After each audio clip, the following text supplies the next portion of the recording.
Good morning, friends, and welcome to our family story time.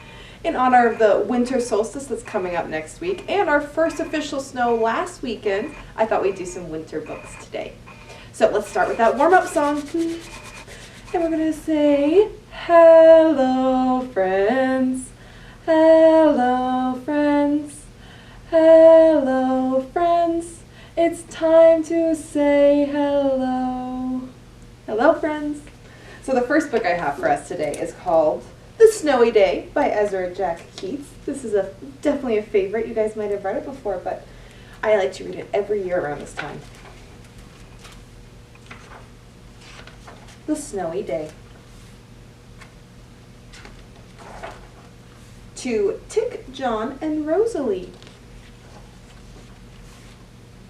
One winter morning, Peter woke up and looked out the window. Snow had fallen during the night.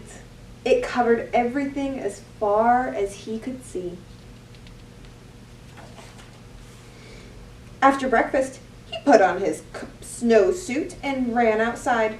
The snow was piled up very high along the street to make a path for walking. Crunch, crunch, crunch. His feet sank into the snow. He walked with his toes pointing out like this. You see how his toes were pointed out? He walked with his toes pointing in like that. Sounds fun. Then he dragged his feet slowly, making tracks. Then he found something sticking out of the snow that made a new track. It was a stick. A stick that was just right for smacking the snow-covered trees. Plop! Down fell the snow on top of Peter's head. He thought it would be fun to join the big boys in their snowball fight, but he knew he wasn't old enough. Not yet. So he made a smiling snowman, and he made snow angels. He pretended he was a mountain climber. He climbed up a great big tall heaping mountain of snow and slid all the way back down. He picked up a handful of snow and another and still another. He packed it round and firm and put the snowball in his pocket for tomorrow. Is that going to work out? Then he went inside into his warm house. He told his mother all about his adventures while she took off his wet socks. And he thought and thought and thought about them. All those adventures. Before he got into bed, he looked in his pocket. His pocket was empty. The snowball wasn't there. He felt very sad. While he slept, he dreamed that the sun had melted all the snow away. But when he woke up, his dream was gone. The snow was still everywhere. New snow was falling. After breakfast, he called to his friend from across the hall, and they went out together into the deep, deep snow. The end. A classic for a reason. Okay, our song today is going to be to the tune of Twinkle, Twinkle, Little Star, but we're going to do some snow. So we're going to do Snowflake, Snowflake in the Sky. Okay, does that sound good? We'll do it twice so you can learn it with me the first time, and then you can sing it with me the second time. Okay, we're gonna go. Snowflake, snowflake in the sky, love to watch you floating by. Down you fall upon the ground, down you fall without a sound. Snowflake, snowflake in the sky, love to watch you floating by. Very nice. Okay, do you guys think you could do it with me this time? Thank you. We're gonna go. Snowflake, snowflake in the sky, love to watch you floating by. Down you fall upon the ground. Down you fall without a sound. Snowflake, snowflake in the sky, love to watch you floating by. Very nice. And our last book today is called Bear Can't Sleep. This is by Karma Wilson, and it's illustrated by Jan Chapman. Bear Can't Sleep.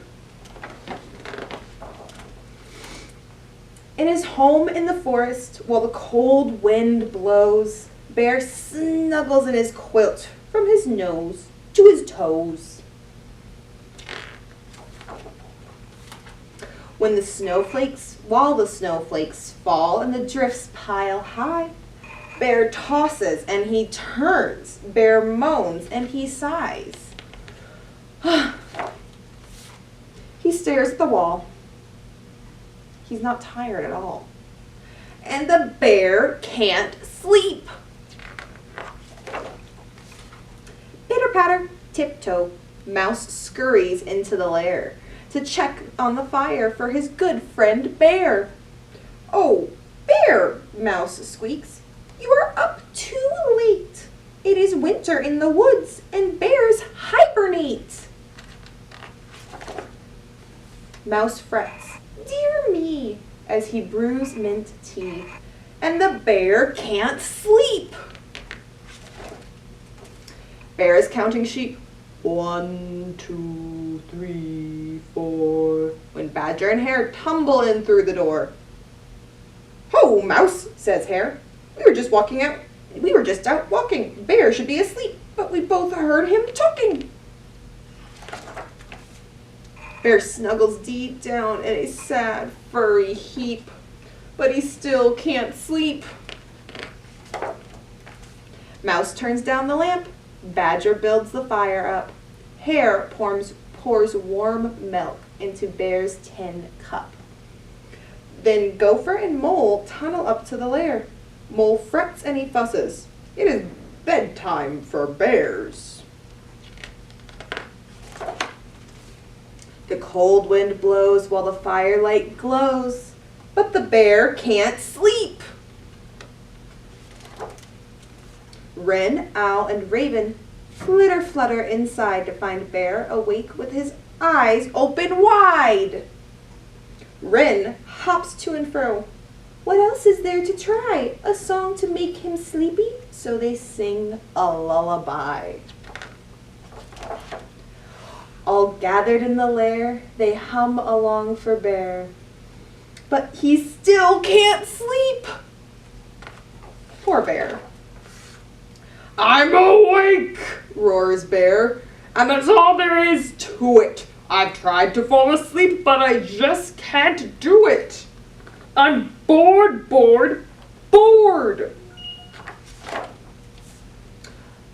Oh, let's see. So I'll spin you all a tale. Once upon a time in the strawberry vale." The friends huddle in as the story begins, since the bear can't sleep. Bear tells a story he has never told before. But just before the end, there comes a rumbling snore. When the sun peeks up on a bright new dawn, the friends can't sleep. But the bear snores on. He's finally asleep for his winter hibernation. The end. This is a whole series, so if you love these bear books, there's a lot more by this author. Well, thank you guys so much for joining us today. I hope that you all enjoy the weekend, and if there's still snow, I'm not sure if it's going to melt or not, and enjoy your winter solstice next week. Thank you for joining us. Let's sing that goodbye song. And we're going to go, goodbye, friends. Goodbye, friends. Goodbye, friends. It's time to say goodbye. Bye, friends. See you next time.